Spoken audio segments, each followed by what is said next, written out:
Praise the Lord. सध्या आपण पौलाचं रोमकरास पत्राचा अभ्यास करत आहोत. आणि पौलाचं रोमकरास पत्र हे जर समजलं तर शास्त्र समजू शकतं, कारण त्याला बायबल इन अ कॅप्सूल म्हटलेलं आहे. आपलं शास्त्र जर शॉर्टमध्ये सारांशमध्ये कुठं असेल तर ते रोमकरास पत्र आहे.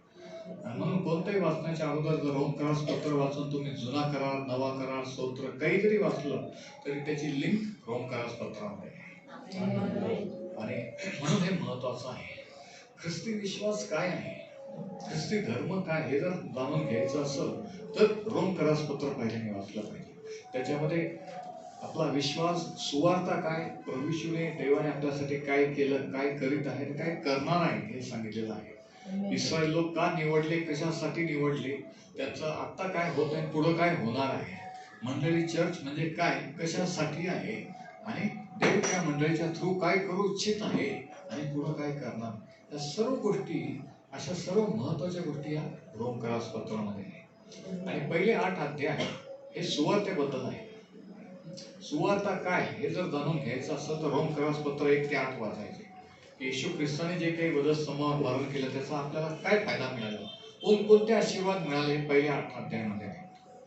आणि मग हे 8 अध्याय झाल्यानंतर 9, 10 आणि 11 याच्यामध्ये पौल विषय बदलतोय आणि अचानक तो इस्रायल देशाबद्दल, यहुदी लोकांबद्दल बोलायला लागतो. 9व्या अध्यायात आपण पाहिलं, तो म्हणतो की देवाने इस्रायल लोकांना का निवडलं, एवढे देश, एवढे जाती धर्माचे लोक, एवढ्या राष्ट्रांमधून तेच राष्ट्र, ते लोक का निवडले आणि कशासाठी निवडले. आणि आपण पाहिलं त्या संदेशात की ही देवाची योजना होती, ही देवाची त्यांच्यावर कृपा होती की एक माणूस अब्राहम, त्याच्याद्वारे एक देश निर्माण केला, त्या देशाला त्याचं नियमशास्त्र, त्याचे संदेश ते दिले, त्या देशातून त्याचा पुत्र पाठवला आणि त्या पुत्राच्या द्वारे सगळे जग, सगळे देशाचे लोक, राष्ट्राचे लोक आशीर्वादित व्हावे.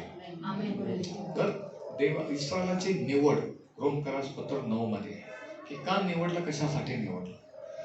रोमकरास पत्र 10व्या अध्यायामध्ये की ज्या लोकांना निवडलं त्यांनीच त्याला नाकारलं हे सांगितलेलं आहे, की त्यांनीच विश्वास ठेवला नाही की तो आमचा मसीह आहे.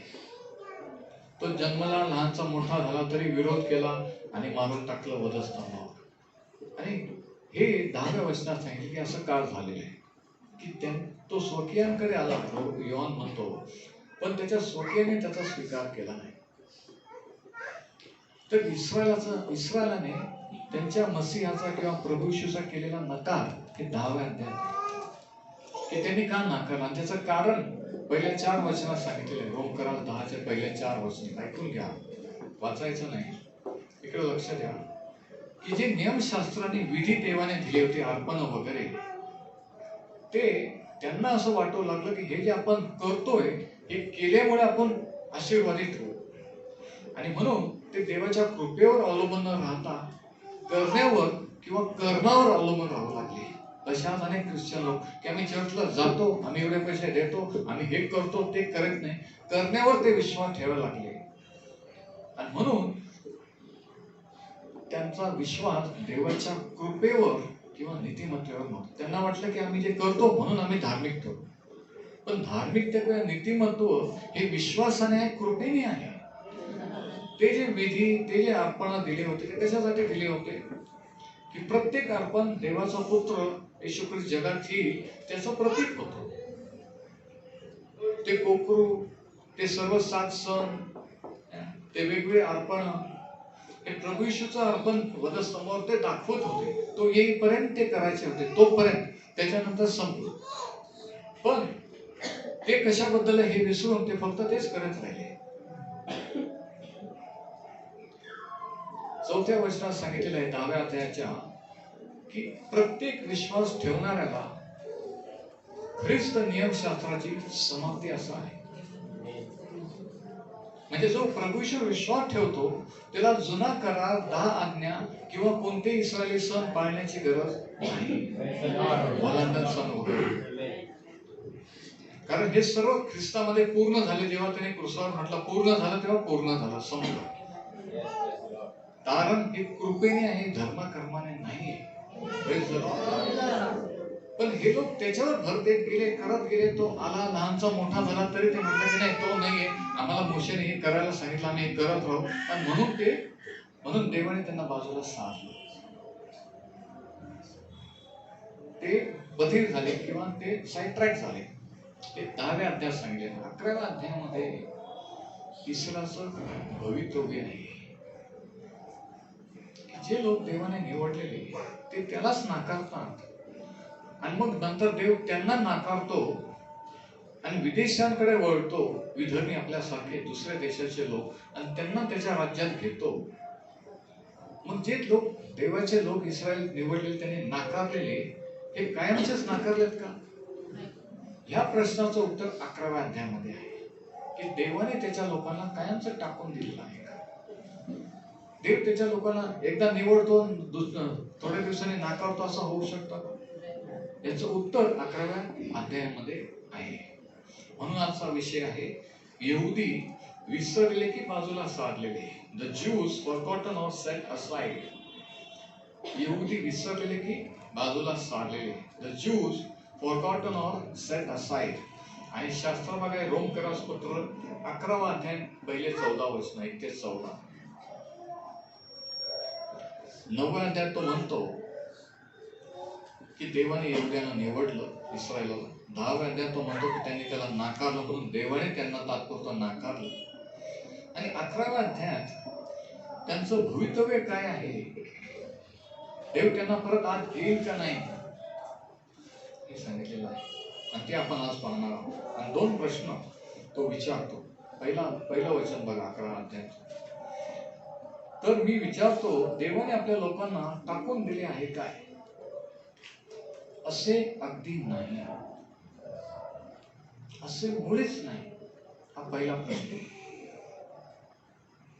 आणि दुसरा प्रश्न जो आहे तो 11व्या वचनात आहे. 11वा अध्याय 11 वचन, आणि 2 प्रश्नाचे उत्तर या 11व्या अध्यायामध्ये आहे. 11वं वचन बघा, दुसरा प्रश्न त्याच्यात. तर मी विचारतो, आपले पतन व्हावे म्हणून ते अडखळले काय? आणि मग तो म्हणतो असे अगदी नाही. म्हणजे तो म्हणतो ते जर अडखळले, त्यांनी जर मसीहाला नाकारलं, म्हणजे देवाने त्यांना कायमचं नाकारलं का? त्यांचा नाश झाला का? हे 2 प्रश्न, या 2 प्रश्नांचे उत्तर या 11व्या अध्यायामध्ये आहे. आणि ते आज आपण पाहणार. आपल्याला माहिती आहे की ते जसे निवडलेले तसे आपण ख्रिस्तामध्ये निवडलेले आहे. म्हणून हे पॅरलल सत्य आहे. त्यांच्या बाबतीत जसं देव वर्तन करतो तसं आपल्या बाबतीत करत असतो. हे प्रिन्सिपल्स, हे सत्य आहे, हे आपण समजलं पाहिजे की देवाचे लोक ते आहेत, आपण आहोत. मग देव त्याच्या लोकांशी, त्यांच्याशी कसा व्यवहार करतो तसंच आपल्याशी करत असतो. हा तो धडा आहे. त्यांच्याशी वेगळं वागतो आणि आपल्याशी वेगळं वागतो आज असं नाहीये. म्हणून देव त्यांच्याशी कसं वागतो, कसं वागला, आणि आपल्याशी कसं वागतो, हे या अध्यायात म्हणून नीट समजून घ्या. एक अत्यंत महत्वाचं सत्य आहे. तर हे 2 प्रश्न की देवाने त्याच्या लोकांना नाकारलं का? आणि तो उत्तर देतो की मुळीच नाही.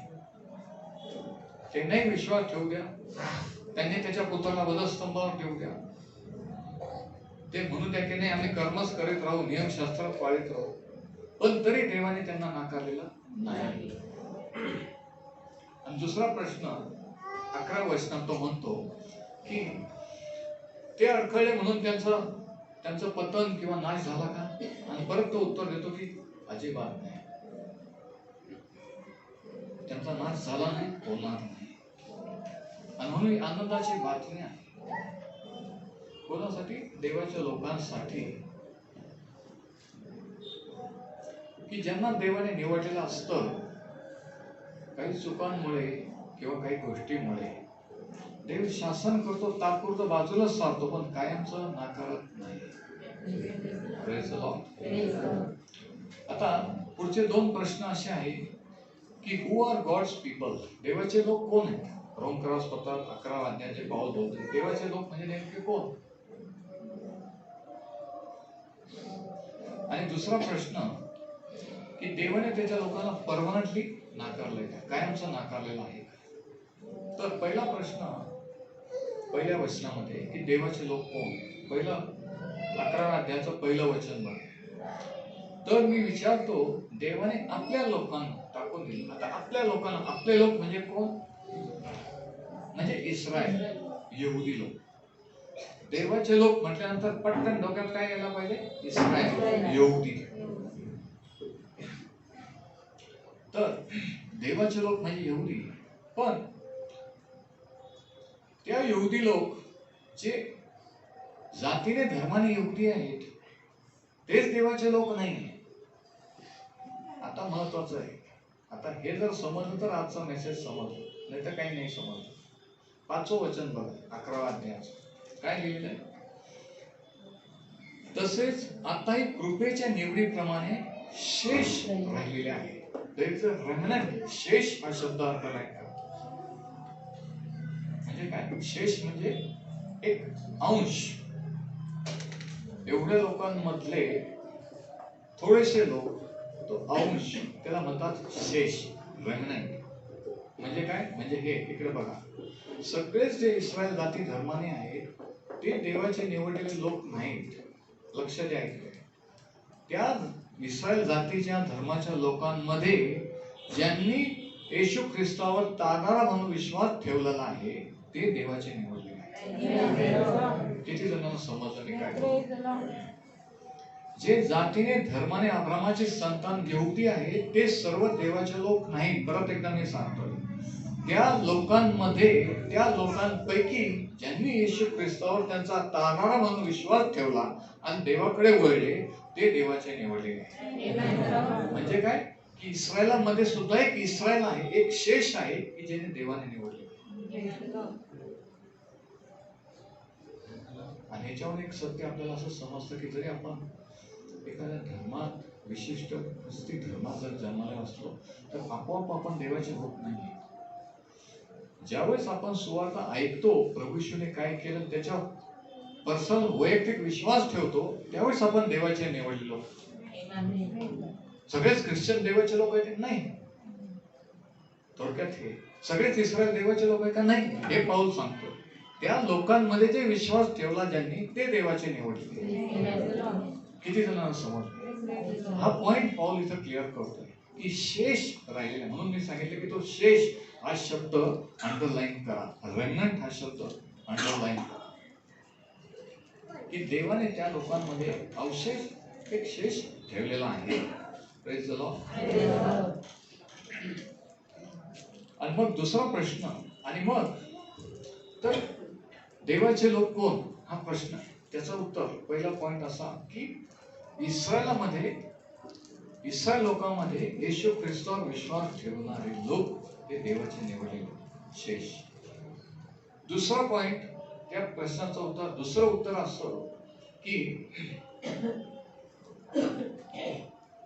जे परराष्ट्रीय विधर्मी, गैर यहुदी, भारतीय, युरोपियन वगैरे जे इस्रायली नाहीत त्यांनी येशू ख्रिस्तावर विश्वास ठेवलेला ते पण देवाचे निवडलेले शेष. म्हणजे आता उत्तर काय आहे त्या प्रश्नाचं की देवाचे निवडलेले लोक कोण? इस्रायल लोकांमध्ये ज्यांनी येशू ख्रिस्तावर विश्वास ठेवला ते, आणि विदेशी विधर्मी लोकांमध्ये आपल्यासारखे जे यहुदी नाहीत त्यांनी येशू ख्रिस्तावर विश्वास ठेवला ते.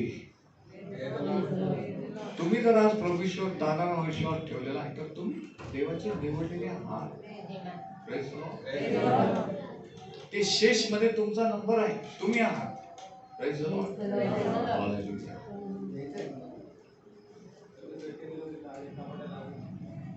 आता दुसरा प्रश्न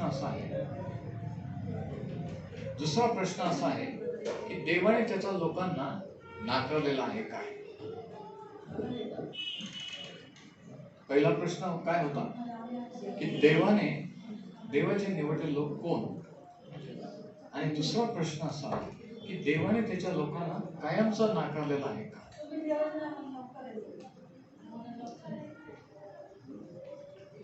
आणि याचं उत्तर 11व्या अध्यायाच्या पहिल्या वचनात त्याने सांगितलेलं आहे. 11व्या अध्यायाच्या पहिल्या वचनामध्ये, त्या पहिल्या वचनात तो असं म्हणतो, तर मी विचारतो देवाने आपल्या लोकांना टाकून दिले आहे काय? असे अगदीच नाही. आणि मग पुढे तो म्हणतो, कारण मी इस्रायली अब्रामाच्या कुळातला बन्यामिनाच्या वंशातला आहे. देवाने त्याच्या लोकांना टाकून दिलेलं आहे का? तो प्रश्न विचारतो आणि उत्तर पण तोच देतो. तो म्हणतो नाही. 11 वचन, तर मी विचारतो आपले पतन व्हावे म्हणून ते अडखळले का? त्यांच्या स्वतःचा नाश व्हावा म्हणून ते अडखळले का? तो म्हणतो त्यांचा पतन किंवा नाश होणार नाहीये. पण शास्त्र सांगतं की देवाने त्याच्या लोकांना नाकारले. म्हणजे हे नाकारणं किंवा बाजूला सारणं तात्पुरतं टाकून देणं आहे. ते का म्हणतात की येशू ख्रिस्त हा आमचा मसीहा नाही? कारण ते आंधळे झालेले आहे, बधीर झालेले आहे. ते मोशाचं नियमशास्त्र पाळतात. मी तुम्हाला सांगितलं की मी मुंबईला असताना काही ज्यूस फॅमिलीज होत्या, माझा मित्र, आम्ही त्यांच्याकडे त्यावेळेस जायचो, सांगायचो. आणि ते म्हणायचे की हे तुम लोग इंडियन है, हम ज्यूस है, ओरिजिनल, हमें ओरिजिनल इसराइल. तुम हमको क्या बोलते बाइबल के बारे में? बाइबल हमारा है. ते म्हणायचे की शास्त्रात लिहिले की इस्रायलचा देव परमेश्वर, भारताचा देव परमेश्वर, इंग्लंड अमेरिकेचा परमेश्वर आहे का? ते म्हणतात आमचा देव आहे आणि तुम्ही आम्हाला त्याची सुवार्ता सांगता. ऐकलो आणि ते आम्हाला हकलून द्यायचे. आणि तरी पण दुसऱ्या तिसऱ्याची आम्ही सांगायचं तुम्ही देवाचे निवडलेले, तर तुम्ही हे समजून काय घेत नाही की तुमच्यासाठी तुमच्यामुळं आम्ही आशीर्वादित झालेले, सुवार्ता तुमच्याकडून. पण ते म्हणायचे की नाही, तो आमचा देव आहे, आम्हाला आमच्याबद्दल शिकवू नका. बायबल आमचं, येशू ख्रिस्त आमचा, सगळे संदेश ते आमचे. बस. नंतर शनिवारी जाऊन ते रूढी करायच्या, ते सण करायचे, हे करायचं ते करायचं. आणि सुवार्ता सांगितले की म्हणायचं की नाही. म्हणजे हे काय, हे असं का होतं की ते अंशतः बधीर झालेले, त्यांना समजत नाही. ते करतात पण समजत नाही. आज किती लोक असे आहेत की जे कर्म करतात पण त्यांना कळत नाही की हे काय करतात. जेव्हा खरं सांगितलं की म्हणतात नाही, आम्ही जे करतो ते करतो. म्हणजे काय, अंशतः बधीर झाले. त्यांचा विश्वास कसा आहे, ते करतात त्याच्यावर विश्वास आहे, देवाने काय केलं त्याच्यावर नाहीये. त्यांचा विश्वास आम्ही जे करतो म्हणून देव आम्हाला आशीर्वाद देईल. आणि हेच चुकीचं आहे. करून जर आशीर्वाद मिळतात तर येशू ख्रिस्ताचा जगात येणे व्यर्थ आहे. मग करत राहा, मग कशाला विश्वास ठेवायचा? नाही का? आणि सैतान करायला लावतो, कर. आणि लोक आयुष्यभर करत राहतो आणि हे करतो ते करतो ते करतो. म्हणून सुवार्ता ही कर्माची सुवार्ता नाही, विश्वासाची आहे. कारण कृपेने विश्वासाने आहे, कर्मा धर्माने नाहीये. Praise the Lord. ही सुवार्ता सांगितली की धार्मिक लोक चिडतात. ते म्हणतात मामी खोटं आहे का, मामी एवढं करतो एवढंच करतो का? जेव्हा कोणी असं म्हणतं म्हणजे त्यांना खरी सुवार्ता कळलेली आहे. जेव्हा कोणी असं म्हणतं की नाही आम्ही करतो त्याच्यावर विश्वास ठेवू, म्हणजे ते ह्या इस्रायल लोकांसारखे आहे की नाही आम्हाला सांगू नका, आम्ही जे करतो तेच बरोबर आहे. आणि हा प्रॉब्लेम इथे झाला. म्हणून तो म्हणतो की देवाने त्याच्या लोकांना नाकारलं. 11 वचन बघा, अगदी नाही.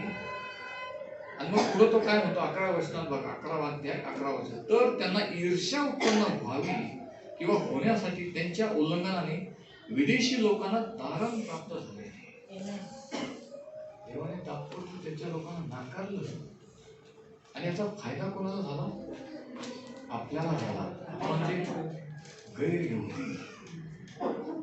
आपण जे गैर यहुदी,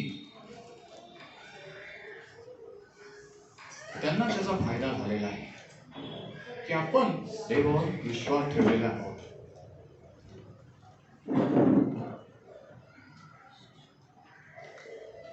तो म्हणतो की त्याच्यामुळे विदेशांचं तारण झालेलं आहे. Praise the Lord. म्हणजे देवाने एक टेम्पररी, तात्पुरतं, थोड्या काळापुरतं त्याच्या लोकांना नाकारलेलं आहे. त्याने परमनंटली कायमचं नाकारलेलं नाही. पण त्या पिरियड मध्ये जेव्हा ते असे म्हणतात की तो आमचा मसीहा नाहीये, तो आमचा मसीहा नाही, आणि म्हणून ते त्याला बाजूला सारतात, त्याच्यात फायदा काय झाला ते शास्त्र सांगतं, पाऊल म्हणतो की जे विधर्मी विदेशी लोक आहेत ते येशू ख्रिस्तावर विश्वास ठेवून देवाकडे वळले, देव त्यांना आत घेत आहे.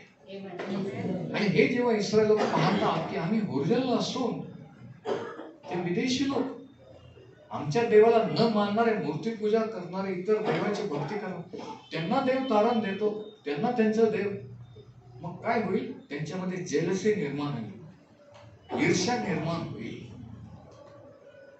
की आमच्या देवाने आम्हाला नाकारलं, त्यांना आज घेतलं, त्यांच्यावर प्रेम करतो, बरं करतो असं म्हणून ते जेलस होतील आणि ते देवाकडे वळतील.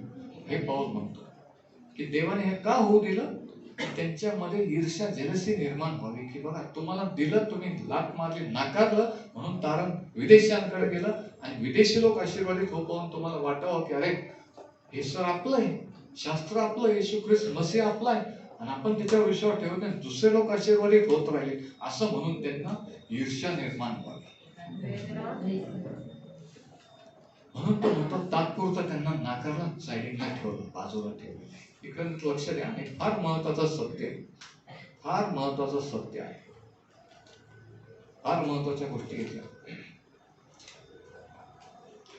तर तात्पुरता नाकारण्याचा परिणाम असा झाला की सुवार्ता ही विदेशांकडे गेली, विदेशी इतर देशातले लोक देवाकडे वळू लागले आणि हे पाहून तरी इस्रायल लोक शुद्धीवर येतील आणि देवाकडे वळतील आणि विश्वास ठेवतील ही देवाची योजना होती. 4 कारण की देवाने त्याच्या लोकांना, इस्रायल लोकांना कायमचं नाकारलेलं नाही. 4 reasons that God has not rejected his people. Point, 4 कारण देवाने त्याच्या लोकांना कायमचं का नाकारलेलं नाही. पहिलं कारण पहिल्या वचनात आहे, 11वा अध्याय पहिलं वचन. पाऊल म्हणतो असे अगदी नाही, कारण मी इस्रायली अब्रामाच्या कुळातला, बेन्यामीनाच्या वंशातला. तो म्हणतो कोणाला जर वाटत असेल की देवाने त्याच्या लोकांना नाकारलं, तो म्हणतो मी तर इस्रायलीच आहे, यहुदी आहे. मग त्याच्या घराण्यातला सांगतो की मी बेन्यामीन वंशातला आहे, ओरिजिनल आहे, मी काय धर्मांतर करून झालेला यहुदी. तो म्हणतो मी बेन्यामीन वंशात जन्मलो, मी मूळचा ओरिजिनल यहुदी आहे. माझ्याहून समजून घ्या की देवाने त्याच्या लोकांना नाकारलेलं नाही. पहिला कारण. आणि पहिले तिमोथी 1:15-16 मध्ये तो सांगतो त्याचे साक्ष की कशा रीतीने मी नियमशास्त्राविषयी, यहुदी धर्माविषयी, जुन्या कराविषयी इतका आवेश्य होतो की जेव्हा त्याचे शिष्य येशू ख्रिस्ताची सुवार्ता सांगायला लागले, मी त्यांना मारून टाकले. मी अनेकांना मारून टाकलं, मंडळ्या उद्ध्वस्त केल्या. पहिले तिमोथी 1:15-16 मध्ये पाऊल सांगतो. पण एक दिवशी तो म्हणतो देवाने माझे डोळे उघडलेच, दाखवलं की तोच इस्रायलचा आमचा मसीह आहे. तो म्हणतो ह्याच्याहून तुम्ही ओळखा, माझ्याहून तुम्ही ओळखा की देवाने त्याच्या लोकांना नाकारलेलं नाही. दुसरं कारण हे दुसऱ्या वचनामध्ये आहे, 11वा अध्याय 2रं वचन. देवाला ज्यांच्याविषयी पूर्वज्ञान होते त्या आपल्या लोकांना त्याने टाकलेलं नाही. दुसरं कारण आहे पूर्वज्ञान. हा शब्द अंडरलाईन करा. पूर्वज्ञान म्हणजे अगोदर माहीत असणे, म्हणजे आपल्या जन्माच्या अगोदर माहीत असणे की आपण कोणत्या देशात, कोणत्या फॅमिली जन्माला येऊ, किती तारखेला जन्म घेऊ, आपल्याला किती मुलं असतील, आपण किती शिकू, किती आयुष्य जगू, काय करू, हे सर्व अगोदर माहीत असणं यांना म्हणतात पूर्वज्ञान. जेव्हा आपण म्हणतो देवाला आपलं पूर्वज्ञान आहे, माझं पूर्वज्ञान, तुमचं म्हणजे काय की त्याला माहिती आहे उद्या काय होणार, आज काय झालं, 10 वर्षाने काय होणार, हे सगळं अगोदर माहीत असणे त्याला म्हणतात पूर्वज्ञान. पूर्वज्ञान म्हणजे कोण देवाकडे वळेल, कोण वळणार नाही, हे अगोदर माहीत असतं, याला आपण म्हणतात. तर दुसरं कारण तो म्हणतो देवाने त्याच्या लोकांना नाकारलेलं नाही. दुसरं कारण हे की ज्यांच्याविषयी त्यांना पूर्वज्ञान होते,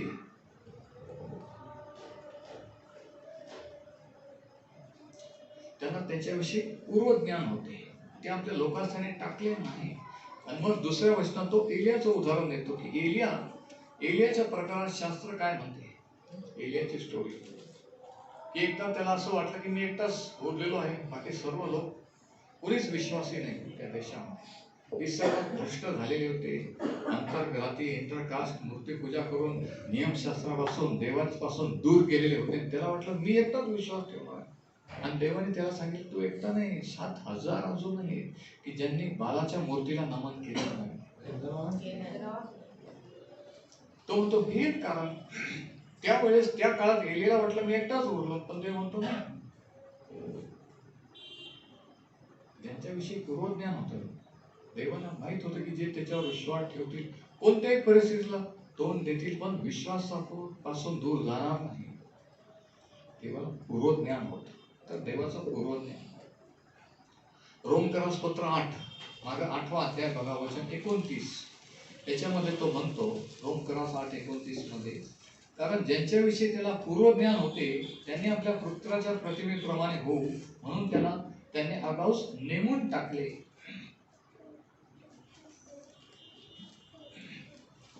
त्याला माहित होतं की कोण विश्वास ठेवतील कोण ठेवणार नाही, आणि जे विश्वास ठेवतील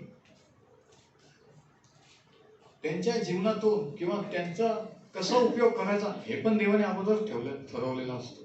म्हणून आपण वाचतो की किती वाईट बेकार माणूस असतो आणि मग नंतर तो देवाकडे वरतो देवाचा सेवक होतो, आणि आपण म्हणतो की अरे असं कसं काय, आम्हाला वाटलं पण नव्हतं हा माणूस किंवा ही बाई एवढं देवाचं काम करेल. का? कारण देवाला माहित होतं, देवाने अगोदर नेमलेलं होतं. म्हणून देवाची योजना ती सिद्धीच गेली. आपोआप कोणाचं तारण होत नाही, आपोआप कोणी काही करत नाही. जे काही झालेलं होत असतं ते अगोदर देवाने नेमलेलं असतं. जे काही तुम्ही आणि मी करतो हे मी केलं, मी देवाकडे आलो म्हणून नाही. हे देवाने निवडलेलं होतं, नेमलेलं होतं. म्हणून मला सत्य प्रगट केलं, तुम्हाला प्रगट केलं म्हणून तुम्ही ते आपल्याला वाटतं आपण केलं. आपण केलं म्हणजे नाही, त्याने कृपा केली, त्याने आपलं डोकं उघडलं, त्याने आपल्याला प्रगट केलं म्हणून आपल्याला ते समजलं. समजा नसतं समजलं तर आपण इथं असतो का? समजलं मला नसतं समजलं मी एवढं सांगत असतो का? नाही. ते समजणं पण देवाकडून आहे. का समजवलं? कारण त्याला माहित होतं की मी एक दिवशी विश्वास ठेवेल, तुम्ही एक दिवशी विश्वास ठेवा म्हणून. पण जे ठेवणार नाही त्याला माहित आहे ते किती चर्चला आले, किती काही केलं तरी त्यांच्या डोक्यात जाणारच नाही, ते विश्वास ठेवणारच नाही, हे पण त्याला माहित असतं. म्हणून दुसरं कारण तो म्हणतो की देवाला माहित असणं, देवाचं पूर्वज्ञान, की याच्यामुळे देवाने त्याच्या लोकांना नाकारलेलं नाही. तो म्हणतो मी स्वतः उभा नाही, तो म्हणतो देवाला पूर्वज्ञान आहे. तिसरं कारण तो सांगतो, तिसरं कारण, द थर्ड रिझन 6व्या वचनामध्ये आहे, 11व्या अध्यायाचं 6वं वचन. याच्यामध्ये पाऊल तिसरं कारण सांगतो की देवाने त्याच्या लोकांना का नाकारलेलं नाहीये. वचन 6, आणि जर हे कृपेने आहे तर कर्माने नाहीच, असते तर कृपाही कृपाच नाही. त्याला काय म्हणायचं?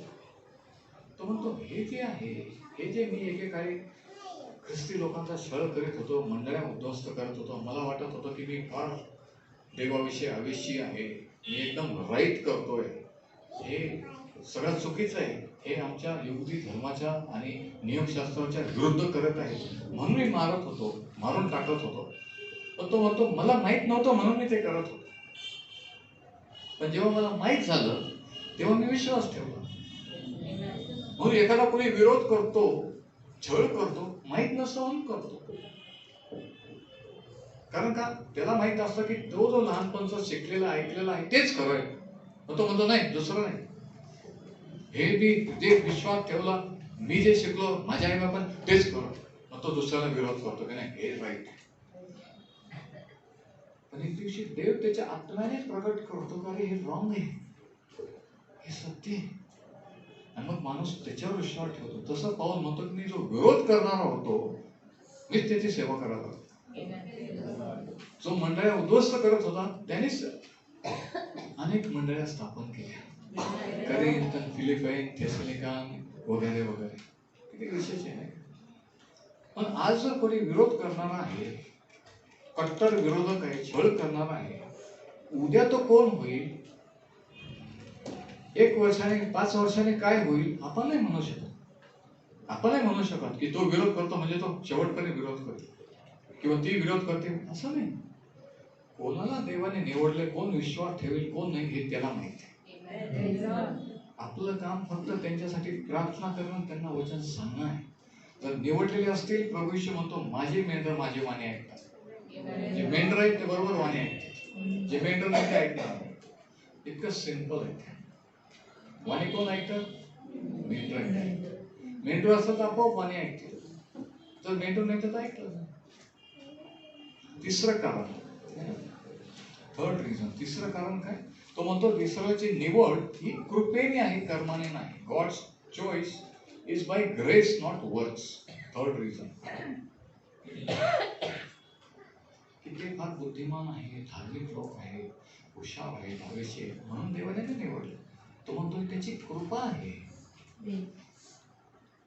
देव आपलं तारण का करतो? आपण देवासाठी काय करतो केलंय म्हणून नाही. आपण उच्च घरातले आपले बापदादा फार देवदेव करणारे होते म्हणून नाही. त्याच्या कृपेने.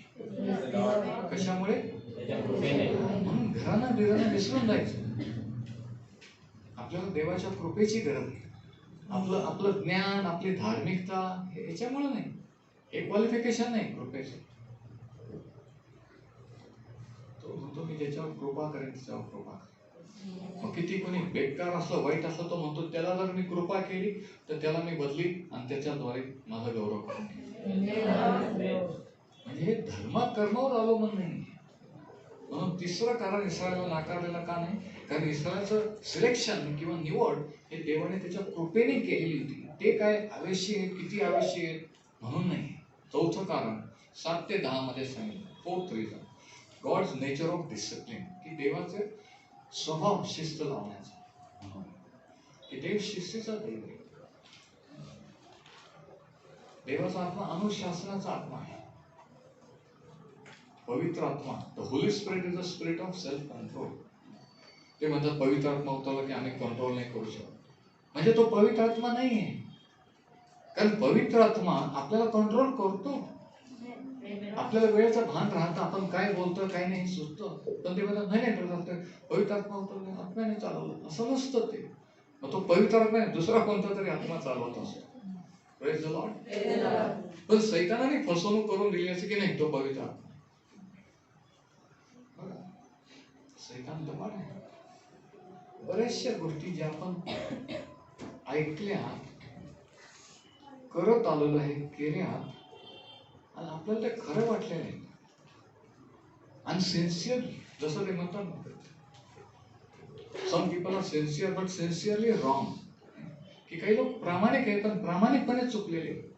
त्यांना वाटतं की हे बरोबर आहे. कारण दुसरं कधी ऐकलं नाही, दुसरं कोणी सांगितलं नाही म्हणून तेवढंच. पण दुसरं ऐकल्यावर तुमच्याजवळ ऑप्शन असतं हे का ते.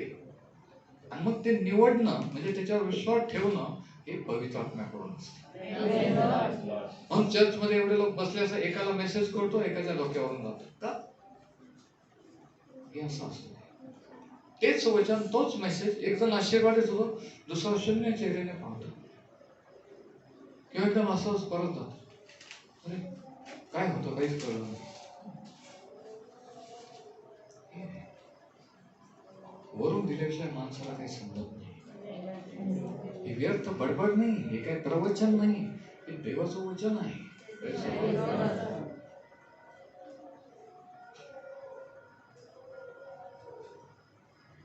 आणि देवाचा पवित्र आत्मा त्याच्या वचनाने कार्य करतो. वचन जिथं आत्मा आहे तिथं वचन आहे, जिथं आत्मा नाही तिथं वचन नाही. कारण वचन आणि आत्मा एकत्र कार्य करतात.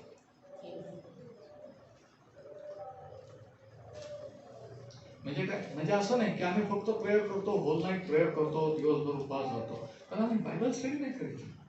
आम्हाला बोर होतं, आम्ही जास्त स्टडी नाही करत. म्हणजे काय? कुठंतरी रॉंग आहे. म्हणजे सैतान फसवतोय की ते प्रार्थना कर, पण वचन महत्वाचं नाही, समजणं महत्वाचं नाही, प्रार्थना महत्वाची. म्हणजे सैतानाने काय केलं? ट्रिक केली, लबाडी केली की वचनापासून तुम्हाला तिकडं डायव्हर्ट करून दिले. अरे जाऊ दे, तुला समजत नाही, वाचून जाऊ दे, तू फक्त प्रार्थना कर, झोपून जाऊ. म्हणजे काय केलं? सैताने लबाडी केली, सत्य समजू नये म्हणून तुम्हाला डायव्हर्ट केला. वचन आणि आत्मा हे एकत्र कार्य करतात. ठीक आहे. तर चौथं कारण तो म्हणतो देवाचं शिस्त. आता काय शिस्त देवाने लावली बघा 7 ते 10 मध्ये, 11 अध्याय.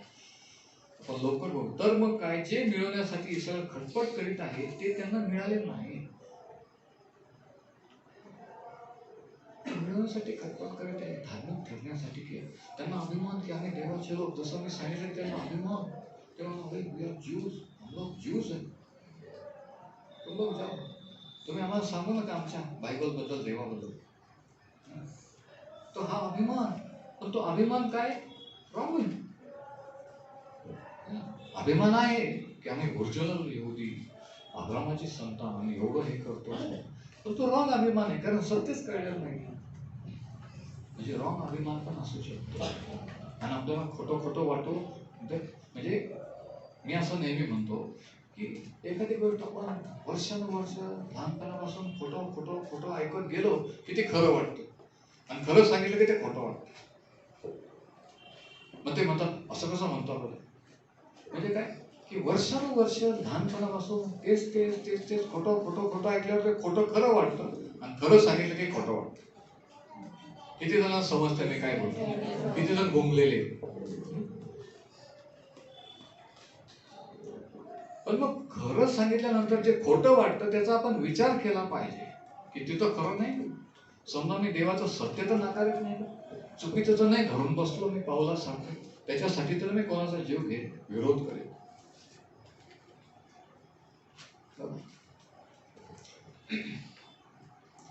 तर देवाने काय केलं, शिस्त लावली. हे अगदी नाही वचन सांग ते त्यांना मिळाले, निवडलेल्या लोकांना मिळाल्याने वरकड बधीर झाले. तो म्हणतो इस्रायल जे मिळायला पाहिजे, 7वं वचन बघा, ते त्यांना नाही मिळालं, पण विदेशी लोकांना मिळालं. आणि ते ओरिजिनल इस्रायल लोक काय झाले, काय शब्द आहे, ओडगे झाले किंवा बधीर झाले, ब्लाइंडेड. बधीर म्हणजे काय की न समजणं. काही काही लोक असतात नाही, काही काही मुलं असतात शाळेमध्ये बधीर, काही चर्चमध्ये, ते त्यांना समजतच नाही.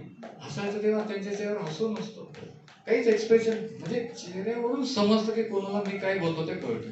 एकदम ब्लँक कोरा चेहरा असला म्हणजे काय बधीर, काहीच कळत नाही, दगडासारखा नुसतं, काहीच एक्सप्रेशन नाही, हसणं नाही, दुःख नाही, काहीच नाही.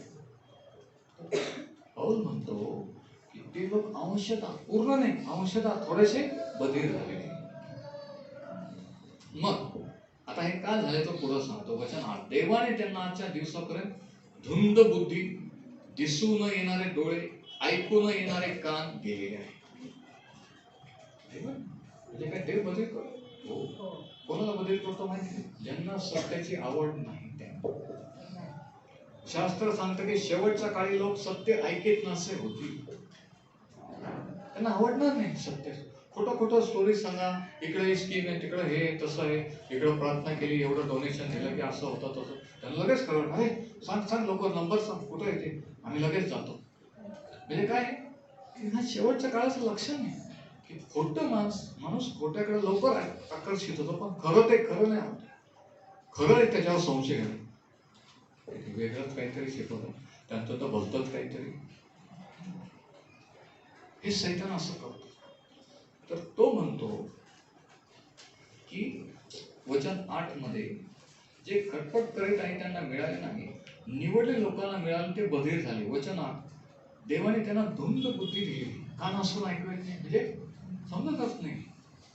देवाने होऊ दिले, देव होऊ देतो केव्हा, जेव्हा तुला नको असतो. एखादा म्हटलं मला सत्य नको, मला खोटं, मग ते म्हणतो खोटं पाहिजे ना, मग घे. म्हणजे खोटं आहे ते खरं वाटायला लागतं, खरं खोटं वाटायला लागतं. देव हे करतो, देव वाट पाहतो, स्टेप बाय स्टेप. एकदा सत्य परत दुसऱ्या वेळेस कळवतो, तिसऱ्या वेळेस, पण घडी घडी जर सत्य नाकारलं तर देव म्हणतो तुला नको आहे ना, मी तुला माझं वचन नको आहे ना, मग घे. मग माणूस खोट्यावर विश्वास ठेवतो, बसतो आणि बसत चालतो. तसं तो म्हणतो इस्रायलचा देवाने केलं आहे.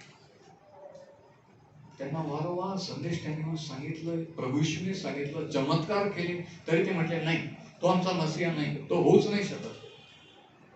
असं म्हणून शेवटी वधस्तंभावर देवाने काय केलं, त्यांना बधीर करून टाकलं. तुम्हाला नको आहे, मग नको, मग तुम्हाला कळणारच नाही, शास्त्र कळणार नाही, येशू ख्रिस्त कळणार नाही, काहीच कळणार. मग तुम्ही तुमच्या धर्मात आणि जातीतच खुश राहा की आम्ही येऊदी.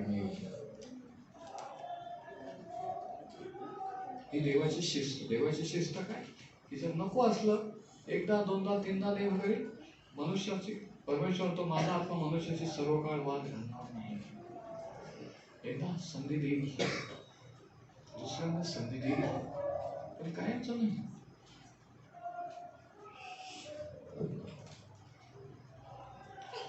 आणि मग तो दावीदाचा रेफरन्स देतो 9व्या अध्यायात. दावीद म्हणतो की त्यांचे मेज त्यांना फास, सापळा, वाळखळा, फळ असे सगळं काही त्यांच्याजवळ आहे, विधी आहे, नियमशास्त्र आहे, संदेश आहे, सगळं आहे. व्यर्थ आहे तो म्हणतो, ते सगळं करतात आणि तो आल्यानंतर तो म्हणतो की नाही हा तो नाहीये, म्हणून तो म्हणतो हे सगळं व्यर्थ आहे त्यांचं. ज्याचे सण ज्याचा अर्पण करतात तो आल्यावर तो म्हणतात नाही हा तो नाही, आमचा मसीहा नाही. म्हणून दावीद म्हणतो की हे व्यर्थ आहे. त्यांना दिसू नये म्हणून वचन दहा, त्यांचे डोळे अंधकारमय होत आणि तू त्यांची पाठ सतत वाटते.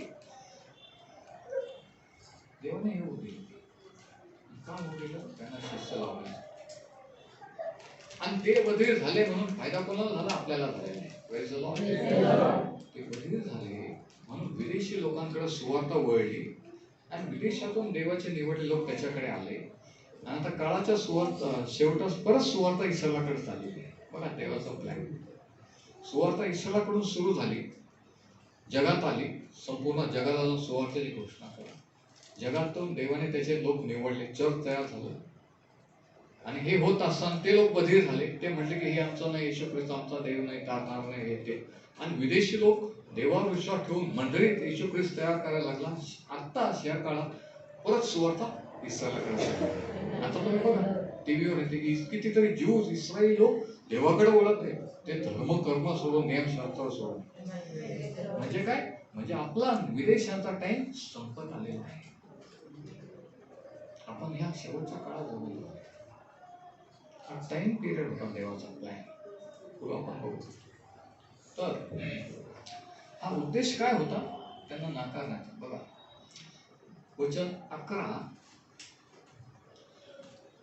तर मी विचारतो त्यांचे पतन व्हावे म्हणून ते अडखळले काय? नाही, तर त्यांना ईर्ष्या उत्पन्न होण्यासाठी त्यांच्या उल्लंघनाने विदेशी लोकांना तारण प्राप्त झाले. चांगलं झालं तो म्हणतो की त्यांनी नाकारलं म्हणून विदेशी लोकांनी विश्वास ठेवला.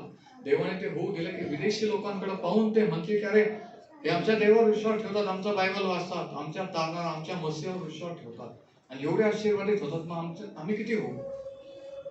असं होऊन त्यांना जेलस वाटतं. हे देवाने होऊ दिलेलं आहे. वचन 12, आता त्यांचे उल्लंघन ही जर जगाची संपत्ती, तर त्यांचा ह्रास आणि त्यांचा ह्रास किंवा नाश हा जर विदेशी लोकांची सहनता आहे, तर त्यांचा भरणा झाल्यास ही कितीतरी अधिक होईल. तो म्हणतो, आता ऐका, हा महत्वाचा शेवटचा पॉइंट आहे, मी थांबणार, ऐकून घ्या.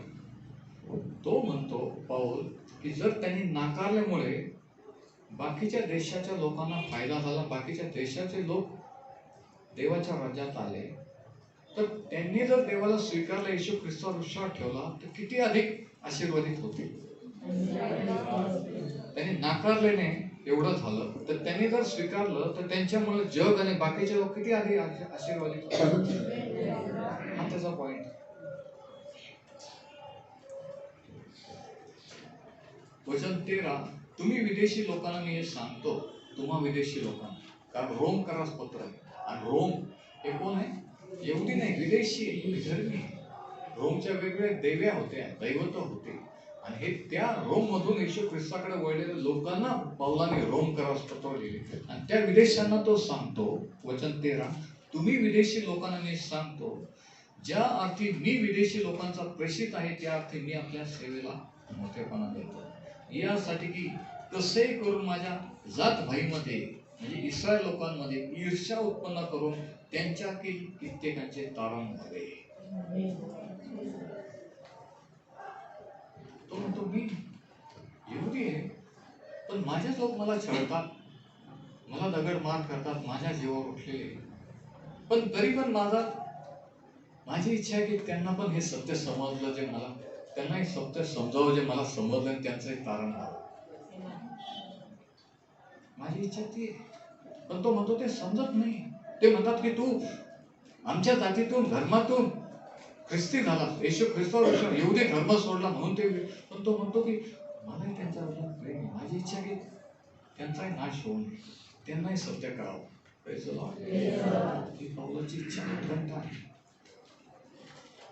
तर ही शिस्त देवाने लावली, त्यांना अंशतः बदल केलं आणि त्याचा फायदा झाला. आता पॉइंट शेवटचा असा आहे की what is the purpose of the discipline. ही शिस्त लावण्यामागे उद्देश काय? देवाने असं का होऊ दिलं? त्याचे दोन कारण आहेत. पहिलं कारण वचन 11 मध्ये की विदेशांचं तारण झालं. विदेशी आपण जे आहे, जे यहुदी नाही, आपल्याला देवाजवळ प्रवेश मिळाला.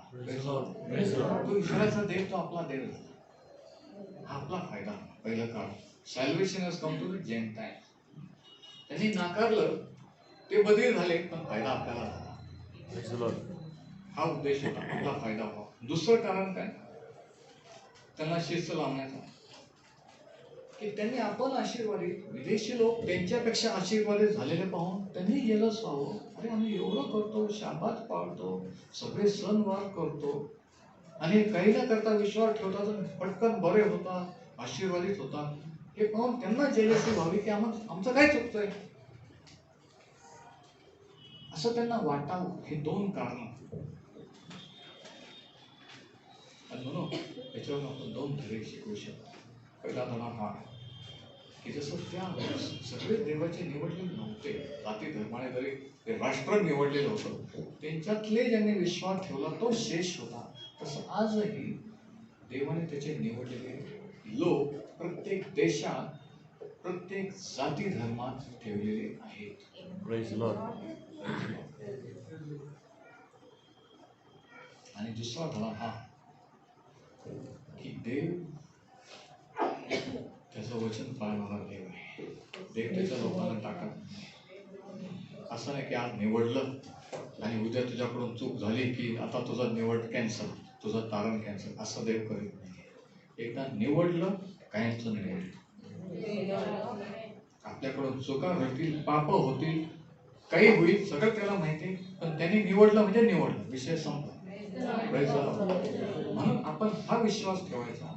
आपण काय त्याच्यासाठी करतो त्याच्यावर नाही, आपला विश्वास कशावर आधारलेला पाहिजे, त्याच्या कृपेवर की त्याने आपल्याला निवडलेला आहे. आपला काहीच रोल नाही आहे की मी असं केलं, मी काहीच बोलायचंच नाही. त्याच्या कृपेमुळे आहे.